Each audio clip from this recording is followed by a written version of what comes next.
പൊതുജനങ്ങൾക്ക് ദാഹജലം ലഭ്യമാക്കുക എന്ന ലക്ഷ്യത്തോടെ വടകര റൂറൽ ബാങ്ക് രണ്ടാമത് തണ്ണീർപന്തൽ ഒരുക്കി. വടകര പഴയ ബസ് സ്റ്റാൻഡ് പരിസരത്ത് ആരംഭിച്ച പദ്ധതി നഗരസഭാ ചെയർപേഴ്സൺ കെ പി ബിന്ദു ഉദ്ഘാടനം നിർവഹിച്ചു.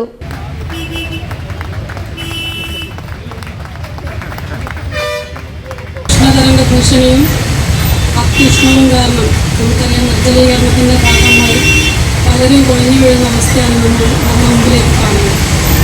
അതിനൊരു ചെറിയൊരു പരിഹാരം അല്ലെങ്കിൽ ഒരു ചെറിയൊരു ആശ്വാസം എന്നുള്ള രീതിയിലേക്ക് വടകര കോഓപ്പറേറ്റീവ് റൂറൽ ബാങ്ക് 1.5 മാസം മുമ്പ് നമ്മുടെ പുതിയ ബസ് സ്റ്റാൻഡ് പരിസരത്തെ ഈ തരത്തിലേക്ക് ആളുകൾക്ക് പട്ടണത്തിലേക്ക് എത്തിച്ചേരുന്ന ആളുകളുടെ ദാഹമകറ്റാൻ ഒരു ആശ്വാസ കേന്ദ്രമായിട്ട് പുതിയ ബസ് സ്റ്റാൻഡിൽ ഒരു കേന്ദ്രം ആരംഭിച്ചു കഴിഞ്ഞിട്ടുണ്ട്.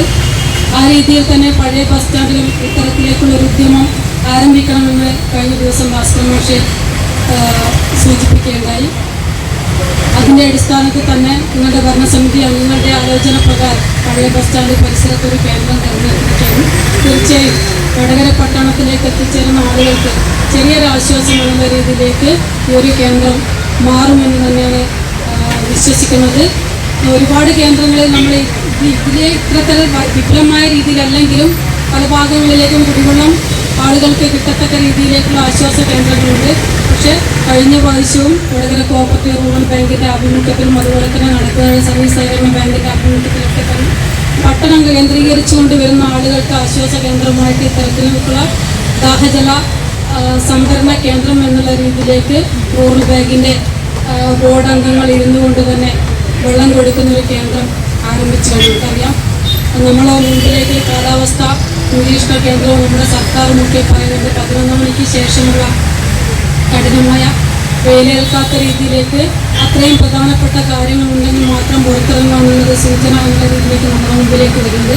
ഒരു ഭാഗത്ത് അത്യുഷ്ണവും ഉഷ്ണതരംഗവും നമ്മൾ നേരിടുന്ന സമയത്ത് തന്നെ കാലാവസ്ഥാ നിരീക്ഷണ കേന്ദ്രത്തിൻ്റെ ഭാഗമായിട്ട് വലിയ രീതിയിലേക്കുള്ള കടലാക്രമണ ഭീഷണിയും നമ്മുടെ മുമ്പിലേക്ക് വരാൻ പോകുന്നു എന്നുള്ള സൂചനയുണ്ട്. അപ്പം ആഗോളതാപനത്തിൻ്റെയും മറ്റും ഒരുപാട് കാരണങ്ങളാൽ നമ്മുടെ കാലാവസ്ഥയിൽ ഒരുപാട് വ്യതിയാനങ്ങൾ വന്നുകൊണ്ടിരിക്കുന്ന ഈ ഒരു ഘട്ടത്തിൽ നമ്മളോട് സർക്കാരുകളൊക്കെ തന്നെ ആവശ്യപ്പെടുന്ന രീതിയിലേക്ക് അത്യാവശ്യ കാര്യങ്ങൾക്ക് മാത്രം ഒരു bank president C Bhaskaran master ചടങ്ങിൽ അധ്യക്ഷം വഹിച്ചു.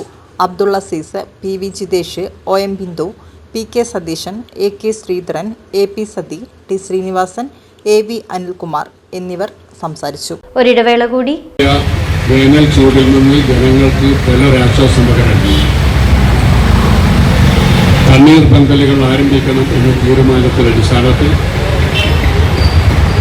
പഴയ സ്റ്റാൻഡ് പരിസരത്ത് മാസങ്ങളോളം നീണ്ടു നിൽക്കുന്ന രീതി റൂറൽ ബാങ്കിൻ്റെ തണ്ണീർപന്തൽ ജനങ്ങളുടെ ആകെ അംഗീകാരം നേടിക്കൊണ്ട് പ്രവർത്തിക്കുന്നുണ്ട്. ഇപ്രാവശ്യം അതിനേക്കാൾ രൂക്ഷമായ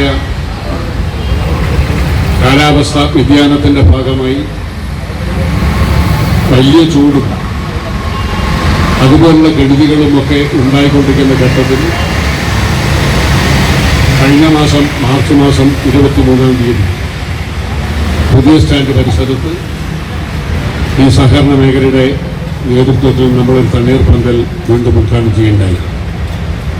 ഓരോ ദിവസവും 100 കണക്കിന് ആളുകളാണ് ഈ സൗജന്യ സേവനം ഉപയോഗപ്പെടുത്തുന്നത് എന്നുള്ളതിൽ ഞങ്ങൾക്ക് അങ്ങേയറ്റത്തെ സന്തോഷമുണ്ട്. അതോടൊപ്പം തന്നെയാണ് പട്ടണത്തിൻ്റെ വളരെ പ്രധാനപ്പെട്ട ഒരു ഹൃദയഭാഗം എന്ന് നമുക്ക് വിശേഷിപ്പിക്കാവുന്ന പഴയ സ്റ്റാൻഡ് പരിസരത്ത് ഒരു തണ്ണീർപന്തൽ കൂടി ആരംഭിച്ചാൽ